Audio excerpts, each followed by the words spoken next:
Yogi Berra is known for his many pithy malapropisms that remain a part of the public consciousness. Phrases like, a nickel ain't worth a dime anymore, or nobody goes there anymore, it's too crowded. Of all of Yogi's many quotes, possibly the most famous is a statement, it ain't over till it's over. In many sports, this just isn't the case. When games are played on a clock, a team can easily amass an insurmountable lead long before the game is concluded. In football, even with a lead of only 1 point, a team can repeatedly down the ball, making the game over even when there was 2 minutes left on the clock. But Yogi played baseball, a sport in which seemingly miraculous comebacks are a relatively common occurrence. It's a sport in which the winner can really never be known until the game is over. This never-give-up attitude has permeated into other sports, so today we'll be looking at competitors who refused to quit until it was over, no matter how long that took.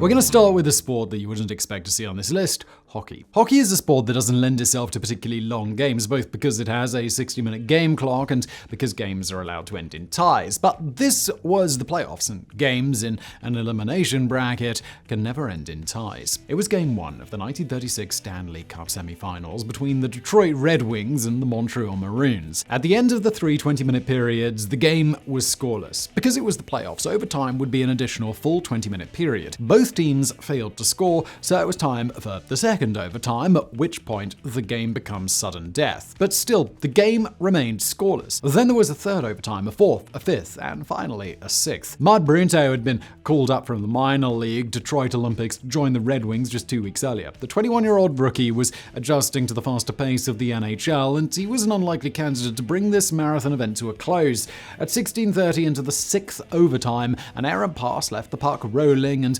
Brunto swatted it at the goal, bringing the final score to 1-0. He may not have had the most impressive career in hockey, but thanks to this game, Mud Brunto will forever be remembered by hockey fans. At just under 3 hours, the longest ever game of hockey is only about the length of an average baseball game. Still, this game deserves recognition for being the length of nearly 3 full NHL games in a sport whose rules actively try to avoid this very thing from happening.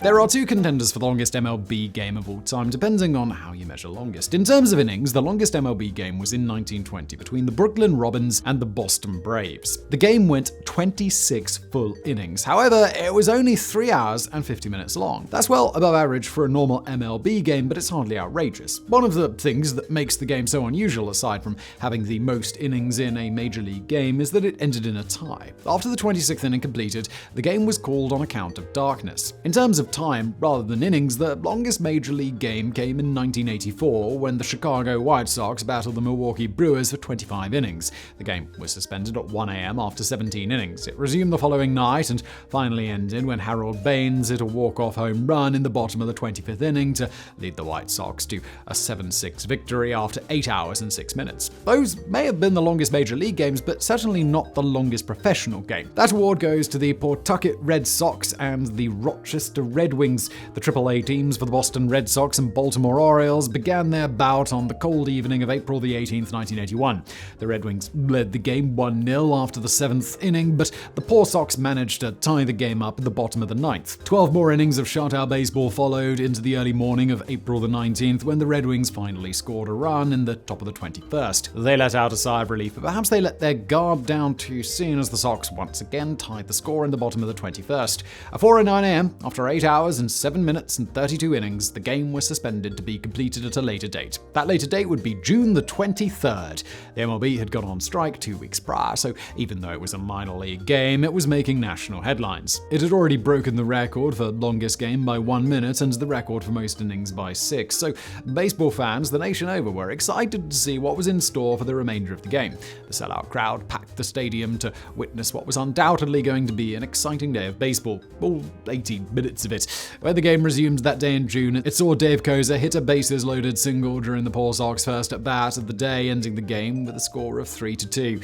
Fans in attendance that day may have been disappointed by such a short outing, but they still got to witness the conclusion of the 33-inning, 8-hour and 25-minute longest professional baseball game of all time.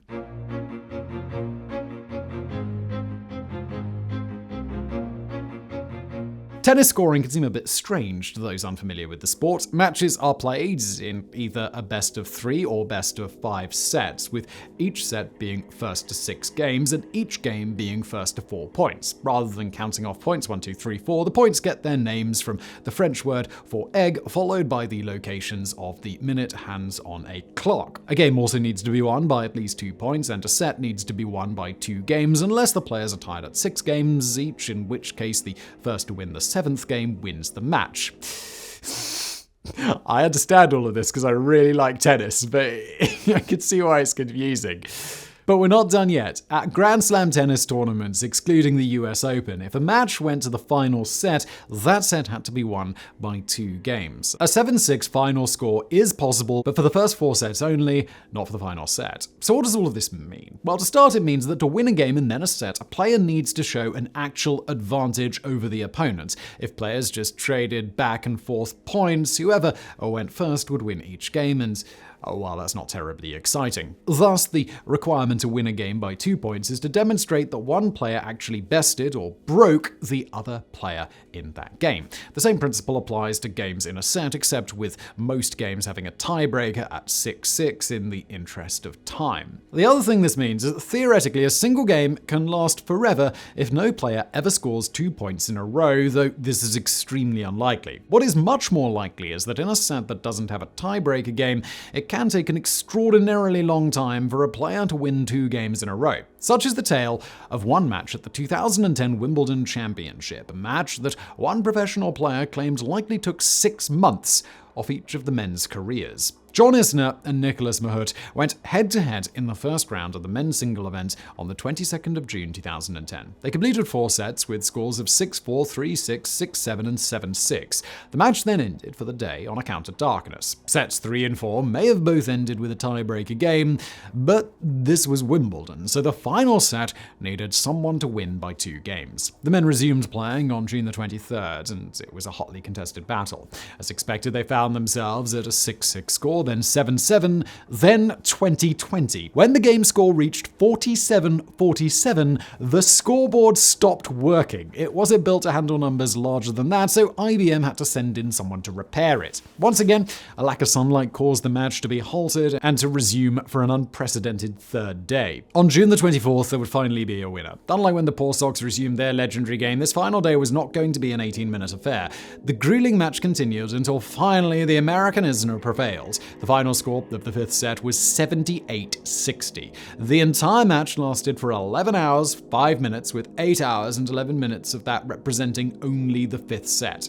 Unsurprisingly, after such a strenuous match, Isner lost the 2nd round of the tournament. Tennis's game structure allows for longer matches, and players were used to having to push themselves to extreme lengths, but this match was a different beast entirely. The previous longest tennis match had lasted for 6 hours and 33 minutes, a record that was absolutely destroyed by over 4.5 hours. Thanks to changes in tiebreaker structures, the 11-hour record will likely remain unbroken forever.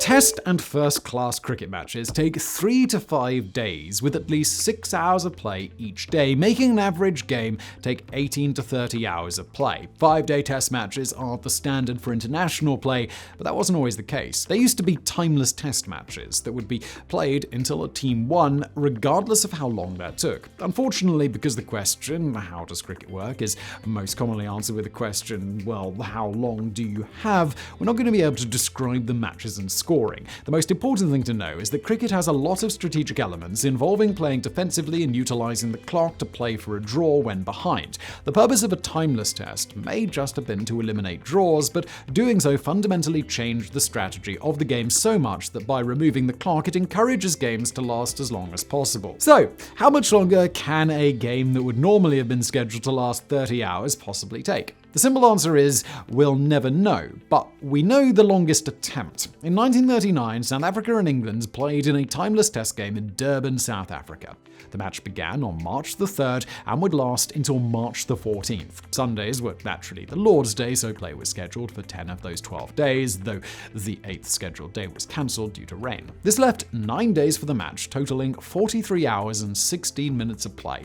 In that time, 1,981 runs were scored. England was Russia's 316 and 654 for 5 to South Africa's 530 and 481. So, what on earth do any of those numbers mean? They mean that after 9 days of play, totaling over 43 hours, the timeless test, the premier form of cricket that would not allow a match to end in a draw, ended in a draw. England's team only needed 42 more runs to win, but their boat back to England was leaving the following day, so they offered the draw. This is not the first time a timeless test had to be declared a draw due to boat schedules, and it was the final time a timeless test would be attempted. Teams didn't have their own private ships, so they were bound to the schedules of cargo and passenger vessels. When a game can take an indeterminate amount of days or even weeks, scheduling travel can be extremely difficult, as can scheduling the matches themselves, and so timeless tests were abandoned.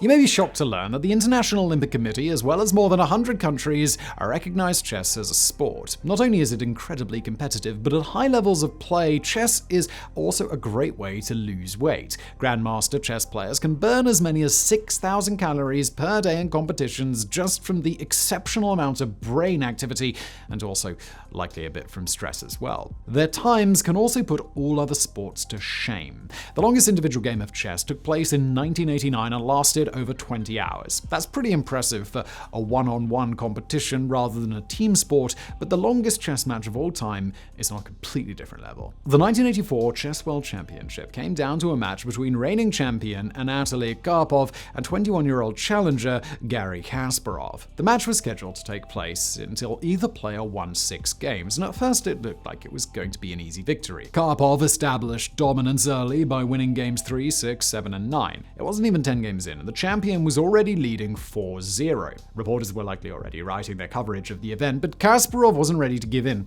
He dug deep and was able to battle Karpov to 17 more draws before finally losing again, leaving the score at 5-0.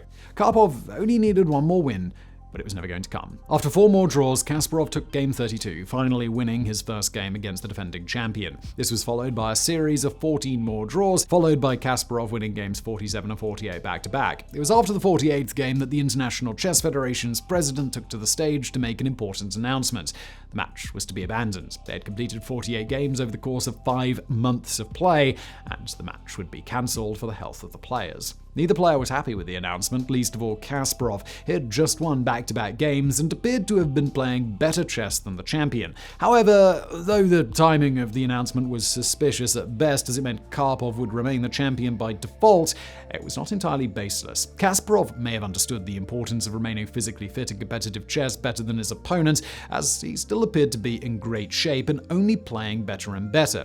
On the other hand, Karpov had lost 22 pounds during the course of the match. Calling the match based on health concerns wasn't unreasonable, but it may have been inaccurate to claim that it was for the health of both players. However, despite his physical condition and appearing to now be playing from a disadvantage, Karpov was vocal about his desire to finish the match as well. 1984 became the first and only year that the World Chess Championship did not have a declared winner. The following year, the two men got to play a rematch in the finals with the new match structure. They would play 24 games, with Karpov retaining his title if neither player had a lead after those 24 games. And that year, Garry Kasparov became the youngest world chess champion in history.